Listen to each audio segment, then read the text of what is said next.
ಸರ್ಕಾರದ ತರ್ತೀನೋ ಇಲ್ಲ CSR ತರ್ತೀನೋ ಇಲ್ಲಿ ಆರ್ದ್ರಾರು ಅಕ್ಷಯ ಮಾಡ್ತೀನೋ ಈ ಕ್ಷೇತ್ರದಲ್ಲಿ ಇಲ್ಲಿ ಆರ್ದ್ರಾರು ಅಕ್ಷಯ ಮಾಡ್ತೀನೋ ಈಗ ಇಲ್ಲಿ ಆರ್ದ್ರಾರು ಅಕ್ಷಯ ಮಾಡ್ತೀನೋ ಈ ಕ್ಷೇತ್ರದಲ್ಲಿ ಏನ್ ಕೆಲಸ ಆಗಬೇಕು, ದೇವಸ್ಥಾನಗಳು, ಶಾಲೆಗಳು, ರಸ್ತೆಗಳು, ಏನ್ ಕೆಲಸ, ಅಂಗನವಾಡಿಗಳು, ಏನ್ ಕೆಲಸ ಇದೆಯೋ, ಏತ ನೀರಾವರಿ ಯೋಜನೆಗಳು, ಇವೆಲ್ಲವನ್ನ ಪ್ರಾಮಾಣಿಕವಾಗಿ ಶ್ರದ್ಧೆಯಿಂದ ಸಪೋರ್ಟ್ ಮಾಡ್ತಾರೆ.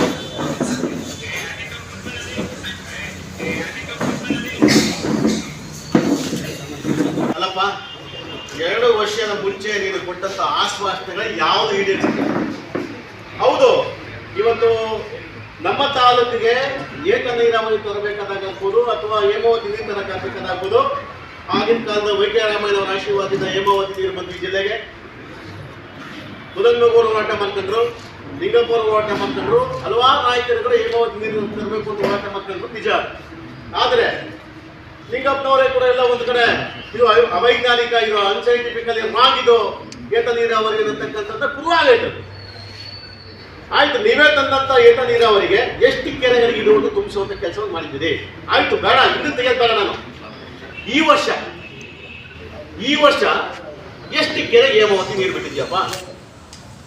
ನಮ್ಮ ಕ್ಷೇತ್ರದಲ್ಲಿ ಜನ ಇವತ್ತು ರೈತರು ಏನೋ ದೇವರ ಆಶೀರ್ವಾದ ಮಳೆ ಬಿತ್ತು, ಒಂದಷ್ಟು ಕೆರೆ ನೀರವೆ. ಅಕಸ್ಮಾತ್ ಕೆರೆಗೆ ಮಳೆ ನೀರು ಬರ್ದ ಹೋಗಿದ್ರೆ ರೈತರ ಪರಿಸ್ಥಿತಿ ಏನು? ಕುಡಿಯೋ ನೀರು ಸಮಸ್ಯೆ ಎಷ್ಟಿರ್ಬೋದಾಯ್ತು? ಇವಿದ್ರ ಬಗ್ಗೆ ಚಿಂತನೆ ಇಲ್ಲ ಆತನಿಗೆ. ಬಾಬಾ, ಮೋಟ್ರ್ ಕೆಟ್ಟ ಕೂತವಲ್ಲಿ ಹೇಮಾವತಿ ಇದರಲ್ಲಿ ಆ ಬಿಲ್ ಕಟ್ಟಿಲ್ಲ. ಇಲ್ಲಿ ಹೇಮಾವತಿದು ಆ ಪಂಪ್ ಹೌಸ್ದು ಬಿಲ್ ಕಟ್ಟಿಲ್ಲ, ಕರೆಂಟ್ ಬಿಲ್ಲು ಅದು ಕಟ್ಟಿಸೋಂತ ಪ್ರಯತ್ನ ಪಟ್ಟಿಲ್ಲ. ಅಲ್ಲಿ ಹೋಗಿ ಒಂದು ಕೆರೆ ನೀರು ತುಂಬಿಸಕ್ ಆಗ್ತಾ ಇಲ್ಲ ಆತನ ಕೈಲಿ. ಇವತ್ತು ಮಳೆ ಬಿತ್ತು ಅಂದ್ರೆ ಇಡೀ ಕ್ಷೇತ್ರ ಒಂದು ಸ್ಕೂಲ್ ಮಕ್ಕಳಿಂದ ಇಟ್ಕೊಂಡು ಎಷ್ಟೋ ಸ್ಕೂಲ್ ಬ್ಯಾನ್ಗಳು ಬಿದ್ದೋಗ್ಬಿಟ್ಟವು ನಮ್ಮ ತಾಲೂಕಲ್ಲಿ. ಸ್ಕೂಲ್ ಮಕ್ಕಳಿಂದ ಇಟ್ಕೊಂಡು ವಯಸ್ಸಾದಂಥವ್ರು, ಕೆಲಸ ಕಾರ್ಯಕ್ಕೆ ಹೋಗುವಂಥವ್ರು, ಬರುವಂಥವ್ರು, ದಿನನಿತ್ಯ ತುಮಕೂರು ಬರುವಂಥವ್ರು ಹೋಗ್ಬರಕ್ಕಾಗ್ತಾ ಇಲ್ಲ. ಒಂದು ಸಮಸ್ಯೆ ಎದುರಿಸ್ತವ್ರೆ. ಅದ್ರ ಬಗ್ಗೆ ನೀನು ಯಾವತ್ತೂ ಮಾತಾಡ್ತಾ ಇಲ್ಲ.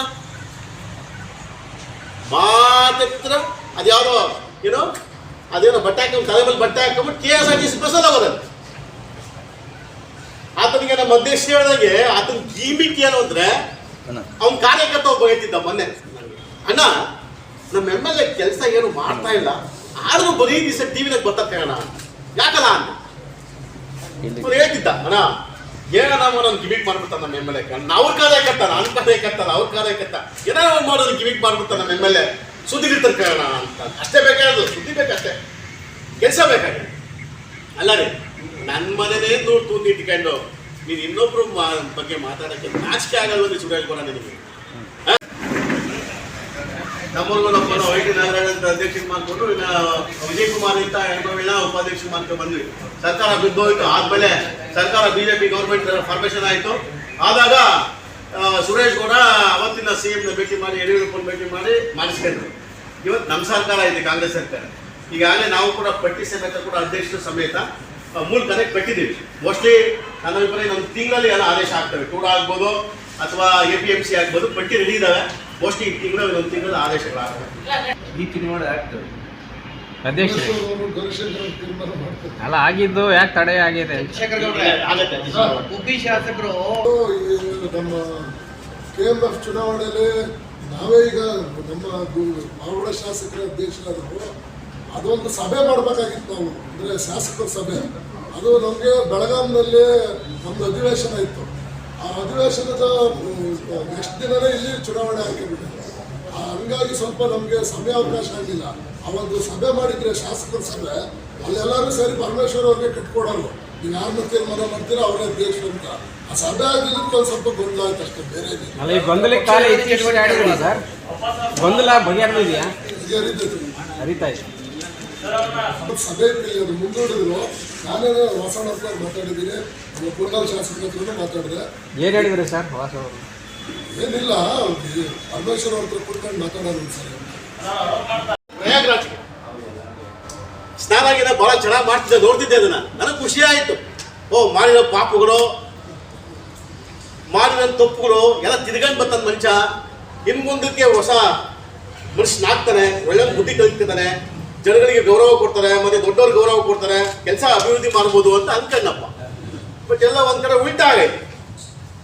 ಪ್ರಯಾಗ್ರಾಜ್ಗೆ ಹೋಗ್ಬಿಟ್ಟು ಅಲ್ಲಿ ಗಂಗಾ ನದಿಯಲ್ಲಿ ಸ್ನಾನ ಮಾಡ್ಕೊಂಡಾದ್ಮೇಲೆ ಪಾಪ ಎಲ್ಲ ಹೊರಟೋಗ್ತದೆ, ಪುಣ್ಯ ಸಿಗುತ್ತೆ ಅಂತೇಳಿ ನಾವೆಲ್ಲ ಇಡೀ ದೇಶದಲ್ಲಿ ನಾವೆಲ್ಲ ಹಿಂದೂಗಳು ನಂಬಿರುವಂಥದ್ದು. ಅದರಲ್ಲಿ ಈ ಪುಣ್ಯಾತ್ಮ ಹೋಗಿ ಬಂದ್ಮೇಲೆ ಪಾಪ ಜಾಸ್ತಿ ಮಾಡ್ಕೊಂಡೆ ಅಂತಾರೆ. ಮತ್ತೆಲ್ಲ ಒಂದ್ ಕಡೆ ಆತನಿಗೆ ಮುಂದಿನ ದಿನದಲ್ಲಿ ಶಾಪ ಇದು ವಿಮೋಚನೆ ಆಗಿಲ್ಲ ಅಂತ ನನ್ನ ಅಭಿಪ್ರಾಯ. ಈಗ ಮತ್ತೊಂದು ಆ ಕುಂಭಮೇಳ ಸಕ್ಸಸ್ ಆಗಿಲ್ಲ ಅಂತ ಕಾಂತ ಸುರೇಶ್ ಕೊಟ್ಟಿದ್ರು. ಸೊ ಹಂಗಾಗಿ ಈಗ ನಮ್ಮ ಕರ್ನಾಟಕ ರಾಜ್ಯದಲ್ಲಿ ಒಂದು ಕುಂಭಮೇಳ ಮಾಡಕ್ ಕೊಟ್ಟವ್ರು ನಮ್ಮ ಸರ್ಕಾರದಲ್ಲಿ, ಸರ್ಕಾರದಲ್ಲಿ ಅಟ್ಲೀಸ್ಟ್ ಎಲ್ಲಾರು ಕಲ್ಚರ್ ಅಂತಿದ್ದೀವಿ ಅಂತ.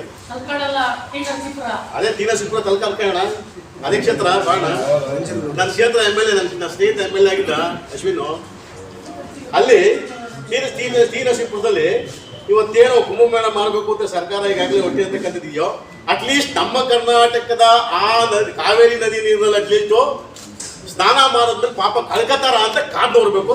ಅಕಸ್ಮಾತ್ ಅವ್ರು ಹೋಗದೆ ಹೋದ್ರೆ, ಸುಳ್ಳು ಕಮ್ಮಿ ಮಾಡ್ಕೊಂಡೆ ಹೋದ್ರೆ ನಾನೇ ಒಂದು ಕಾನೂನು ಕೊಟ್ಟುಬಿಟ್ಟು ಅದನ್ನ ಹೋಗಿ ಅಲ್ಲಿ 3 ಸರಿ ಮುಳುಗಿಸ್ಬಿಟ್ಟು ಈ ಕ್ಷೇತ್ರಕ್ಕೆ ಕಷ್ಟ ಮಾಡ್ಬೇಕು ಅಂತಿದ್ದೀನಿ. ಇನ್ನು ಮುಂದಕ್ಕೆ ಸುಳ್ಳು ಕಮ್ಮಿ ಮಾಡಲಿ ಅಂತ ಅಷ್ಟೇ. ಏನ್ರಿ ಉಪಾಧ್ಯಕ್ಷರೇ? ಬರ್ಲಿಲ್ಲ ಅಂದ್ರೆ ಸೊ ನಾನು ಇಟ್ಟಲ್ಲಿ ನಾವು ಕರ್ಕೊಂಡು ಹೋಗಿ ರಿಕ್ವೆಸ್ಟ್ ಮಾಡ್ಕೊಂತೀನಿ ಕೇಳ್ರಿ, ಈ ಜಿಲ್ಲೆಯ ಒಳಗಾಗಿ ನಮ್ಮ ಕ್ಷೇತ್ರದ ಜನಕ್ಕೋಸ್ಕರ ಅಟ್ಲೀಸ್ಟ್ ನಾನು ಅದನ್ನ ರಿಕ್ವೆಸ್ಟ್ ಮಾಡ್ಕೊಂತೀನಿ. ಸುರೇಶ್ ಗೌಡ ಹೋಗಿ ಬರೋಣ ನೀನು ಅಂತೇಳಿ ನಾನು ಪಾಯಿಂಟಿಗೆ ಬಂದ್ಬಿಡ್ತೀನಿ. ಈಗ ಸಂದರ್ಶನ ಕೊಡ್ತಾನೆ, ಸಂದರ್ಶನ ಕೊಟ್ಟಾಗ ಅವನ ಮಾತುಗಳೇನು, ಅಕಸ್ಮಾತು ಸರ್ಕಾರ ದುಡ್ಡು ಕೊಡದೆ ಹೋದ್ರೆ ನಾನು ಭಿಕ್ಷೆ ಬೇಡಿ ನಾನು ಅಭಿವೃದ್ಧಿ ಮಾಡ್ತೀನಿ ಅಂತ ಪುಣ್ಯಾತ್ಮ ದೊಡ್ಡದಾಗಿ ಒಂದಷ್ಟು ಘೋಷಣೆಗಳನ್ನ ಮಾಡ್ಕೊಂಡು ಬಹಳ ಸ್ಟೈಲಾಗಿ ಕೂತವ್ರೆ ಪುಣ್ಯಾತ್ಮ. ಈತನ ಯೋಗ್ಯತೆಗೆ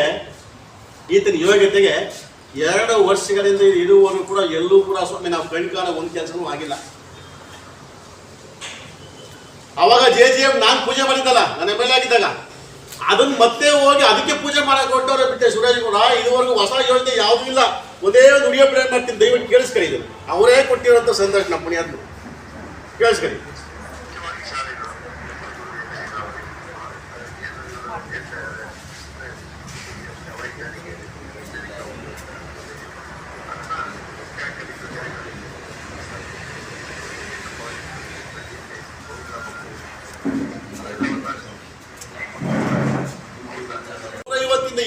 ರೂಪಾಯಿನಲ್ಲಿ ಒಂದು ಅಂತಾರಾಷ್ಟ್ರೀಯ ಕ್ರಿಕೆಟ್ ಸ್ಟೇಡಿಯಂ ನಿರ್ಮಾಣ ಆಗ್ತಾ ಇರೋದು ನಿಮ್ಮ ಕಣ್ಣು ಕಾಣಿಸ್ತಿಲ್ವ ಸುರೇಶ್ ಗೌಡ? ಯಾರಪ್ಪ ಮಾಡಿದ್ದು? ನೀನ್ ಮಾಡಿದ್ದ? ಯಾರು ಮಾಡಿದ್ದು? ಸನ್ಮಾನ್ಯ ಡಾಕ್ಟರ್ ಜಿ ಪರಮೇಶ್ವರ್ ಅವರು ನಮ್ಮ ಜಿಲ್ಲೆಗೆ ಒಂದು ಕೀರ್ತಿ ಇರಬೇಕು, ಬೆಂಗಳೂರಿಗೆ ಹೋಗಬಾರ್ದು, ತುಮಕೂರಿಗೂ ಬರಬೇಕು, ಹೆಂಗೆ ಅಂತಾರಾಷ್ಟ್ರೀಯ ಆಟಗಾರರು ಈ ಭಾಗದಲ್ಲೂ ಕೂಡ ರೈತರ ಮಕ್ಕಳು ಒಳ್ಳೆ ಆಟಗಾರರಾಗಬೇಕು, ಸ್ಪೋರ್ಟ್ಸ್ ಅಲ್ಲಿ ಮುಂದಕ್ಕೆ ತರಬೇಕು ಅನ್ನೋ ಒಂದು ಉದ್ದೇಶ ಕನಸಿಟ್ಕೊಂಡು ಸನ್ಮಾನ್ಯ ಪರಮೇಶ್ವರ್ ಅವರು 150 ಇಂದ 200 ಕೋಟಿ ರೂಪಾಯಿನಲ್ಲಿ ಇವತ್ತು ಸ್ಟೇಡಿಯಂ ಈಗಾಗಲೇ ಶಂಕುಸ್ಥಾಪನೆ ಕಾಮಗಾರಿ ಶುರು ಆಗ್ತಾ ಇತ್ತು. ಯಾಕಪ್ಪ ಸೇರಿಸ್ಕೊಳಕ್ ಆಗ್ತಾ ಇಲ್ವ ಅದನ್ನ? ಅದನ್ನ ಹೇಳ್ತಿದ್ದಲ್ಲಪ್ಪ, ಐತಿಹಾಸಿಕ ದಸರಾ ಕಾರ್ಯಕ್ರಮ ನಾವು ನೀವೆಲ್ಲ ಕಂಡ್ವಿ, ಬಹಳ ದೊಡ್ಡ ಮಟ್ಟಕ್ಕೆ. ಮೈಸೂರಿಗೆ ಹೋಗ್ಬೇಕಾಗಿತ್ತು, ಇಲ್ಲ ತುಮಕೂರು ನಾವು ಮಾಡಿ ತೋರಿಸ್ಬೋದು ಅಂತ ಮಾಡುವಂತ ಕೆಲಸ ಮಾಡಿದ್ಯಾರು? ಡಾಕ್ಟರ್ ಜಿ ಪರಮೇಶ್ವರ್ ಅವರು. ಇದೇ ನಮ್ಮ ಜಿಲ್ಲಾ ಉಸ್ತುವಾರಿ ಸಚಿವರು. ಮಾತಾಡ್ತಾರ ಪರಮೇಶ್ವರ್ ಅವ್ರು ಏನ್ ಮಾಡಿಲ್ಲ, ಏನಪ್ಪ ಮಾಡಬೇಕು ನಿನಗೆ? ಅವ್ರಿಗೇನಾಗೈತೆ, ಸುರೇಶ್ ಗೌಡ ಎಲ್ಲ ಬರ್ತಾ ಐತೆ, ಕಮಿಷನ್ ಬರ್ತಾ ಇಲ್ಲ. ಈ 150-200 ಕೋಟಿ ರೂಪಾಯಿ ಕಾಮಗಾರಿ ಇದೆಯಲ್ಲ, ಈ ಕಾಮಗಾರಿಲಿ ಅವ್ನಿಗೆ ಕಮಿಷನ್ ಸಿಕ್ಕಿದ್ರೆ ಇವೆಲ್ಲ ಚರ್ಚೆನೇ ಇಲ್ಲ. ಇಲ್ಲೇನ್ ಮಾಡ್ಬಿಟ್ಟು ಅವ್ರು ಒಂದು ಸಣ್ಣ ಜಲ ಕೊಡ್ತಿದ್ದಾನೆ ಅಂತ ನಮಗೆ. ನಮ್ಮಲ್ಲಿ ಒಂದಷ್ಟು ಲಕ್ಷ್ಮೀ ದೇವಸ್ಥಾನವೇ ನಮ್ಮ ತಾಲೂಕಲ್ಲಿ. ಮಲ್ಸನ ಲಕ್ಷ್ಮೀ ದೇವಸ್ಥಾನ ನೆನ್ನೆ ಓಪನ್ ಆಯ್ತು, ನೆನ್ನೆ ಮೊನ್ನೆ. ಸುಮಾರು 10-12 ಕೋಟಿ ರೂಪಾಯಿ ಬಹಳ ಅದ್ಭುತವಾದ ದೇವಸ್ಥಾನ ಕಟ್ತಾವ್ರೆ. ಈ ಪುಣ್ಯಾತ್ಮ ಸನ್ಮಾನ್ಯ ಶಾಸಕ ಸುರೇಶ್ ಗೌಡ ಚುನಾವಣೆಗಿಂತ ಮುಂಚಿತವಾಗಿ ಕಮಿಟಿ ಮುಂದೆ ಒಂದು ಮಾತು ಕೊಡ್ತಾರೆ, ನಾನು ಈ ಲಕ್ಷ್ಮೀ ದೇವಸ್ಥಾನಕ್ಕೆ ವೈಯಕ್ತಿಕ 1 ಕೋಟಿ ರೂಪಾಯಿ ದುಡ್ಡು ಕೊಡ್ತೀನಿ ಅಂತೇಳಿ. ಆ ಲಕ್ಷ್ಮೀ ಕತೆ ಮುಗಿಸನ್ನ 1 ಕೋಟಿ ಅಲ್ಲಿಂದ ಬರ್ತಾರೆ ಸಂಕಾಪುರ ಲಕ್ಷ್ಮೀ ದೇವಸ್ಥಾನಕ್ಕೆ. ಅಲ್ಲಿ 1 ಕೆಜಿ ಚಿನ್ನ ಕೊಡ್ತೀನಿ ಅಂತ ಘೋಷಣೆ ಮಾಡಿರ್ತಾನೆ MLA ಚುನಾವಣೆಗಿಂತ ಮುಂಚಿತವಾಗಿ. 2024 ಎಲೆಕ್ಷನ್ಗಿಂತ ಮುಂಚಿತವಾಗಿ ಏನು 1 ಕೆಜಿ ಚಿನ್ನ ಕೊಡ್ತೀವಿ ಅಂತ. 2 ವರ್ಷ ಆಯ್ತು, ಪಾಪ ನಮ್ಮ ಸಂಕಾಪುರ ಲಕ್ಷ್ಮಿಗೆ ಚಿನ್ನವೂ ಇಲ್ಲ, ಬೆಳೆದೂ ಇಲ್ಲ. ಆ ಕಡೆ ನಮ್ಮ ಮಲ್ಸನ ಲಕ್ಷ್ಮಿಗೆ ದುಡ್ಡು ಇಲ್ಲ, ಕತೆ ಇಲ್ಲ. ಮೊನ್ನೆ ಹೋಗೋರೆ.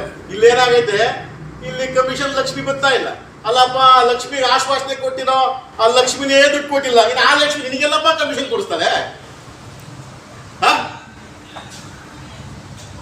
ಸುಮ್ಮನೆ ಇವೆಲ್ಲ ಬಿಡಪ್ಪ, ಸುಮ್ಮನೆ ಇವೆಲ್ಲ ಡ್ರಾಮಾ ಮಾಡೋದು ಬೇಡ.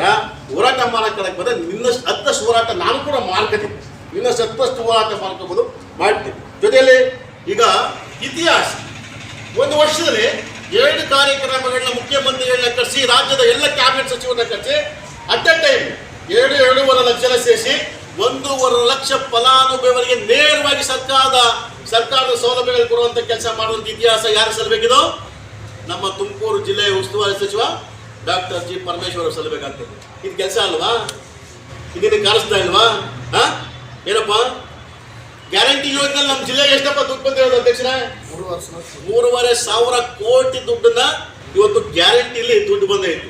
ಅಭಿವೃದ್ಧಿಗೆ ಹಗಲಿರುಳು ದುಡಿತಾ ಇದ್ದಾರೆ ಡಾಕ್ಟರ್ ಜಿ ಪರಮೇಶ್ವರ್ ಅಂತ ಒಂದು ದುಡಿತಾ ಇದ್ರು ಕೂಡ ಮಾನ್ಯ ಗ್ರಾಮಾಂತರ ಕ್ಷೇತ್ರದ ಶಾಸಕರು ಪದೇ ಪದೇ ಜಿಲ್ಲಾಡಳಿತ ಸತ್ತೋಗಿದೆ, ಜಿಲ್ಲಾ ಉಸ್ತುವಾರಿ ಮಂತ್ರಿಗಳು ಸರಿಯಾಗಿ ಕೆಲಸ ನಿರ್ವಹಿಸ್ತಾ ಇಲ್ಲ ಅಂತ ಪದೇ ಪದೇ ಅವ್ರ ಬಗ್ಗೆ ಟೀಕೆ ಮಾಡ್ತಾರೆ. ಅವರಿಗೆ ಅವರೇ ಇರ್ತಾರೆ ಅಭಿವೃದ್ಧಿ ಕಾರ್ಯಕ್ರಮ, ಎಲ್ಲ ಅಭಿವೃದ್ಧಿ ಕಾರ್ಯಕ್ರಮಗಳಲ್ಲೂ ನೋಡಿರ್ತಾರೆ. ಇವತ್ತು ತಮ್ಮ ಮುಂದೆ ನೋಡ್ದಂಗೆ ಇವತ್ತು ಜಿಲ್ಲಾ ಪಂಚಾಯತಿಗೆ ನರೇಗಾದಲ್ಲಿ ಇಡೀ ರಾಜ್ಯಕ್ಕೆ ನಂಬರ್ 1 ಅಂತ ಹೇಳ್ಬಿಟ್ಟು ನಮ್ಮ ಜಿಲ್ಲೆ ಪ್ರಶಸ್ತಿ ಬಂದಿದೆ. ನಮ್ಮ ಜಿಲ್ಲಾಧಿಕಾರಿಗಳು ಎಷ್ಟು ಕೆಲಸ ಮಾಡ್ತಿದ್ದಾರೆ ಅನ್ನೋದಕ್ಕೆ ಅವ್ರಿಗೂ ಕೂಡ ಪ್ರಶಸ್ತಿ ಬಂದಿದೆ. ರಾಜ್ಯದಲ್ಲೇ ತುಮಕೂರು ಜಿಲ್ಲೆಗೆ 2 ಪ್ರಶಸ್ತಿಗಳು ಇವತ್ತು ಸರ್ಕಾರದಿಂದ ಬಂದಿದೆ. ನಮ್ಮ ಜಿಲ್ಲೆಯಲ್ಲಿ ತಾವೆಲ್ಲರೂ ಗೊತ್ತಿದ್ದಾಗೇನೆ ಇವತ್ತು 3,500 ಕೋಟಿ ಗ್ಯಾರಂಟಿನಲ್ಲಿ ನಮ್ಮ ಜಿಲ್ಲೆಗೆ ಬಂದಿದೆ. ಗ್ಯಾರಂಟಿ ಸಮಿತಿ ಅಧ್ಯಕ್ಷ ನಾನೇ ಇರೋದ್ರಿಂದ ಮೊನ್ನೆ ನಾನು ಮೀಟಿಂಗ್ ತಗೊಂಡಾಗ ಗೊತ್ತಾಯಿತು 3,500 ಕೋಟಿ ನಮ್ಮ ಜಿಲ್ಲೆಗೆ ಅನುದಾನ ಬಂದಿದೆ. ಅದೇ ರೀತಿ ಇವತ್ತು ನಮ್ಮ ಜಿಲ್ಲೆಗೆ ಸುಮಾರು ಕೆಲಸಗಳು ಕೊಡ್ತಲೇ ಇದ್ದಾರೆ. ಈ ನಮ್ಮ ಏನು ಇವತ್ತು ಸರ್ಕಾರದಲ್ಲಿ ಇಷ್ಟು ಕೆಲಸಗಳಾಗ್ತಿದ್ರು ಅವ್ರ ಕಾಲೇಜಿಗೆ ಮಾತ್ರ ಬಂದು ಹೋಗ್ತಾರೆ ಜಿಲ್ಲಾಡಳಿತನ. ಇವತ್ತು ಎಲ್ಲ ನಮ್ಮ ಕೃಷ್ಣ ಬೈರೇಗೌಡರು ಡಿಜಿಲೀಕರಣ ಮಾಡಿ ಎಲ್ಲ ರೈತರನ್ನು ಇವತ್ತು ಗಣಕೀಕೃತ ಮಾಡಿದ್ದಾರೆ. ಈ ಖಾತೆ ಎಲ್ಲರಿಗೂ ಸುಲಭ ಸಿಗಂಗ್ ಮಾಡಿದ್ದಾರೆ, ಬಗರುಕಂ ಸಾಗುವಳಿ ಪತ್ರ ಸಿಗಂಗ್ ಮಾಡಿದ್ದಾರೆ, ಖಾತೆ ಸಿಗಂಗ್ ಮಾಡಿದ್ದಾರೆ. ಪ್ರತಿಯೊಂದೂ ಸರ್ವತೋಮುಖ ಅಭಿವೃದ್ಧಿಗೆ ಮಾಡಿದ್ರು ಕೂಡ ಪದೇ ಪದೇ ಜಿಲ್ಲಾ ನಮ್ಮ ಉಸ್ತುವಾರಿ ಸಚಿವರುಗಳನ್ನ ಟೀಕೆ ಮಾಡೋದು, ಸರ್ಕಾರ ಟೀಕೆ ಮಾಡೋದು, ಜಿಲ್ಲಾಡಳಿತ ಸತ್ತೋಗಿತ್ತು ಅನ್ನೋದು, ಕಾಂಗ್ರೆಸ್ ಪಕ್ಷದ ಅಧಿಕಾರದಲ್ಲಿ ಏನು ಕೆಲಸನೇ ಆಗೋದಿಲ್ಲ ಅಂತ ಟೀಕೆ ಮಾಡೋದು. ಯಾವುದಕ್ಕೂ ಇವತ್ತು ಸುರೇಶ್ ಗೌಡರು ಏನ್ ತಿಳ್ಕೊಂಡಿದ್ದಾರೆ ಅಂದ್ರೆ ನಾನು ಮಾತಾಡಿದ್ದೆಲ್ಲ ಕರೆಕ್ಟ್ ಅನ್ನಂಗೆ ಆಗ್ತದೆ. ಅವ್ರಿಗೆ ಬುದ್ಧಿನೂ ಇಲ್ಲ, ಅವ್ರಿಗೆ ಬುದ್ಧಿ ತಿಳ್ಕೊಳ್ಳೋದಿಲ್ಲ. ಎಲ್ಲ ಸರ್ಕಾರಿ ಕಾರ್ಯಕ್ರಮಗಳೆಲ್ಲ ಅವ್ರು ಉಪಸ್ಥಿತ ಇರ್ತಾರೆ. ಆಮೇಲೆ ಭಾರಿ ಒಳ್ಳೆಯವರು ಪರಮೇಶ್ವರ್ ಅವರು ತುಂಬಾ ಘನತೆವಂತ ವ್ಯಕ್ತಿ ಅಂತ ಅವರೇ ಹೇಳ್ತಾರೆ. ಆಮೇಲೆ ಜಿಲ್ಲಾಧಿಕಾರಿಗಳು ಒಳ್ಳೆಯವರು ಅಂತಾರೆ, ಮತ್ತೆ ಜಿಲ್ಲಾಡಳಿತ ಸರಿ ಇಲ್ಲ ಅಂತಾರೆ. ಅವರು ಏನ್ ಮಾತಾಡ್ತಾರೆ ಅನ್ನೋದು ಅವ್ರಿಗೆ ಅರ್ಥ ಆಗಿಲ್ಲ. ನಾನು ಜಿಲ್ಲಾ ಕಾಂಗ್ರೆಸ್ ಅಧ್ಯಕ್ಷನಾಗ ಅವ್ರಿಗೆ ನಾನು ಈ ಸರಿ ಹೇಳೋದಿಷ್ಟೇ, ನೀವು ಪದೇ ಪದೇ ಉರುಳಿಲ್ಲದು ಸುಮ್ಮನೆ ಕಾಟಾಚಾರಕ್ಕೆ ಈ ಥರ ಟೀಕೆ ಮಾಡಿದರೆ ನಾವು ನಿಮ್ಮ ಮನೆ ಹತ್ರ ಬಂದು ನಾವು ನಿರ್ಬಂಧ ಮಾಡಬೇಕಾಗ್ತದೆ, ನಿಮ್ಮ ವಿರುದ್ಧ ಹೋರಾಟ ಮಾಡಬೇಕಾಗ್ತದೆ, ನಿಮ್ಮ ಕಚೇರಿಗೂ ಬರಬೇಕಾಗ್ತದೆ. ನಾವು ಯಾಕಂದ್ರೆ ನಮ್ಮ ಜಿಲ್ಲೆಗೆ ಯಾವತ್ತೂ ರಾಜಕೀಯದಲ್ಲಿ ಯಾರೂ ದ್ವೇಷಮಯ ರಾಜಕಾರಣ ಮಾಡಿಲ್ಲ. ನಾವು ಅದಕ್ಕೋಸ್ಕರ ಇಷ್ಟ ನೀವು ಪದೇ ಪದೇ ಹಿಂಗೆ ಮಾಡೋದು ನಿಜವಾಗ್ಲೂ ನಾವು ಮುಂದೆ ಇದೊಂದು ಎಚ್ಚರಿಕೆ ಅಂತ ತಿಳ್ಕೊಬೇಕು. ನಾವು ನಿಮ್ಮ ಕಚೇರಿ ಮತ್ತು ಮನೆಗೆ ಬಂದು ನಿರ್ಬಂಧ ಮಾಡಿ ನೀವೆಲ್ಲ ಓಡಾಡಬಾರ್ದು. ಆ ಥರ ಮಾಡೋಕ್ಕೂ ನಮ್ಮ ಕೈ ಶಕ್ತಿ ಇದೆ. ಯಾಕಂದ್ರೆ ಜಿಲ್ಲೆಯಲ್ಲಿ ಶಾಂತಿಯುತವಾಗಿ ಅಭಿವೃದ್ಧಿ ಕೆಲಸ ಆಗ್ತಿರೋದ್ರಿಂದ ಅದು ಬೇರೆ ರೂಪಕ್ಕೆ ಹೋಗ್ಬಾರ್ದು ಅಂತ ನಾವು ತಾಳ್ಮೆಯಿಂದ ಇದ್ದೀವಿ. ನಮ್ಮ ತಾಳ್ಮೆಗೆ ಒಂದು ಮಿತಿ ಇದೆ. ಅವ್ರಿಗೆ ಈ ಮೂಲಕ ನಾನು ಇವತ್ತು ಪತ್ರಿಕಾಗೋಷ್ಠಿಯಲ್ಲಿ ಎಚ್ಚರಿಕೆ ಕೊಡ್ತೀನಿ. ನೀವು ಏನಾದರೂ ಉರುಳಿದ್ರೆ ಮಾತಾಡಿ. ಮೊನ್ನೆ ತಾನೇ ಮುಖ್ಯಮಂತ್ರಿಗಳು ಬಂದು ನಿಮ್ಮ ಗ್ರಾಮಾಂತರ ಕ್ಷೇತ್ರದಲ್ಲೇ ಸ್ಟೇಡಿಯಂಗೆ ಇವತ್ತು ಶಂಕುಸ್ಥಾಪನೆ ಮಾಡಿದ್ದಾರೆ. ಅಭಿವೃದ್ಧಿ ದಿನ ಆಗ್ತಾ ಇದ್ರು ಅವ್ರು ಮಾತಾಡೋದೇ ಅವ್ರಿಗೆ ಬಾಲಿಶ್ವ ಮಾತಾಡೋದ ಇಲ್ಲಿಗೆ ಕೈ ಬಿಡಬೇಕು ಅಂತ ಈ ಸಂದರ್ಭದಲ್ಲಿ ನಾನು ಎಚ್ಚರಿಕೆ ಕೊಟ್ಟು ನಮ್ಮ ಸ್ನೇಹಿತರಾದಂಥ ಗೌರಿಶಂಕರ್ ಅವರು ಆಲಪ್ನವ್ರು ಮಾತಾಡಬೇಕು ಅಂತ ಕೇಳ್ತಾರೆ.